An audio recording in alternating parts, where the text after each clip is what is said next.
And welcome Iqbal international law services से। मैं Mohammad Iqbal Khan advocate. आज का लीगल लेक्चर है can co-sharer refuse to give property to other.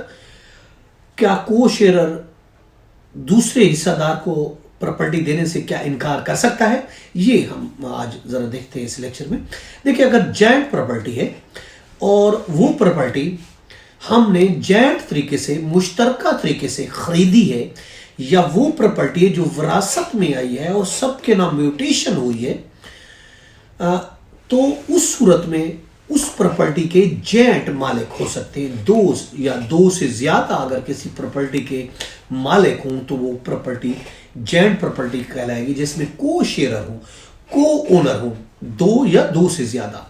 इस तरीके से आप अगर को ओनर हैं या आप को शेयरर हैं किसी भी प्रॉपर्टी के, बन चुके हैं, चाहे विरासत के जरिए बने हैं या जॉइंट खरीदारी के जरिए बने हैं या किसी ने आपके नाम की है, तो कोई भी तरीका हो सकता है, उस बुनियाद पर आपका जो पोजेशन होगा वो कंस्ट्रक्टिव पोजेशन कहलाएगा।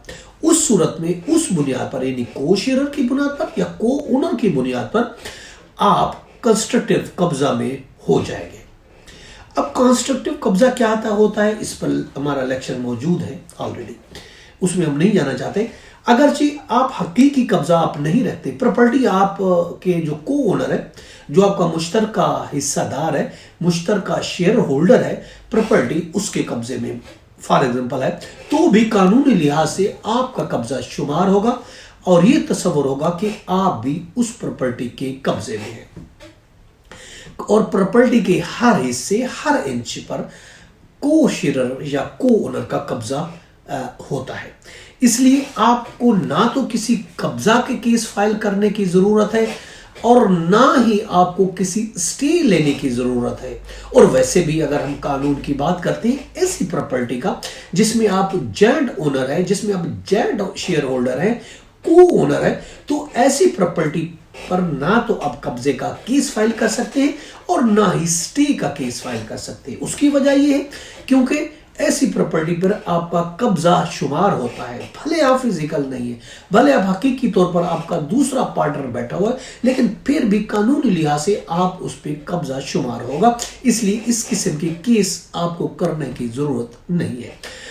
हाँ, अगर आप अपना हिस्सा, अपना को जो ओनरशिप है वो बेचना चाहते हैं तो आप बेच सकते हैं, लेकिन याद रखें अगर आप किसी रिहायशी मकान में को ओनर है, जॉइंट प्रॉपर्टी है, तो आप किसी तीसरी फरीक को किसी रिहायशी घर नहीं बेच सकते।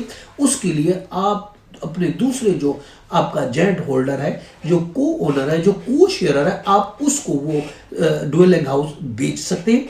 हाँ, अगर कोई और प्लाट है तो फिर आप किसी को भी थर्ड पर्सन, चौथे, पांचवें किसी को भी आप बेचना चाहे बेच सकते हैं। फिर जरूरी नहीं कि आप हिस्सेदार दूसरे हिस्सेदार को बेचें, लेकिन अगर रिहायशी घर है तो आप अपने हिस्सेदार को वो घर, अपना हिस्सा बेचना चाहते हैं तो आपको बेचना पड़ेगा। बेच सकते हैं अगर बेचना चाहें तो, वरना जरूरी नहीं है। ऑप्शन आपके पास अब ये है कि आप अगर ऐसा नहीं है तो फिर आपका जो हिस्सा है, अगर आप बेचना भी नहीं सकते तो आपका जो जॉइंट हिस्सा है, जॉइंट प्रॉपर्टी, आपका हिस्सा कोई दूसरा फरीक नहीं बेच सकता। भले वो कब्जे में भी बैठा है, वो आधे हिस्से का मालिक है या चौथाई हिस्से का मालिक है, तो भी वो आपका हिस्सा नहीं बेच सकेगा। अपना हिस्सा वो बेच सकता है मगर वो सारी प्रॉपर्टी फिर भी नहीं बेच सकता। अब तरीका, ऑप्शन हम आपको ये बता रहे हैं, अगर आप चाहते हैं कि हमें आपको हिस्सा चाहिए तो आप उसको पार्टीशन में जा सकते हैं, अपने हिस्से की पार्टीशन में जा सकते हैं। अगर मुमकिन पार्टीशन नहीं हो तो फिर कोर्ट ऑक्शन के जरिए आपको हिस्सा दिलवाएगी। बाकी ना तो आपको स्टे का केस करने की जरूरत है, ना ही कर सकते हैं, और ना ही आप उसके लिए कब्जा के लिए केस फाइल करना चाहते हैं तो नहीं कर सकते, और ना आपको जरूरत है। तो सिर्फ यही है कि को शेयरर अगर आपको रिफ्यूज कर देता है कि मैं आपका हिस्सा नहीं देता, तो फिर आप पार्टीशन का केस कोर्ट में फाइल करेंगे और कोर्ट पार्टीशन करके आपको अपना हिस्सा अलहदा कर देगी। अगर पॉसिबिलिटी नहीं होगी तो कोर्ट ऑक्शन के जरिए उसको बेच के आपके हिस्से के पैसे आपको दिला देगी।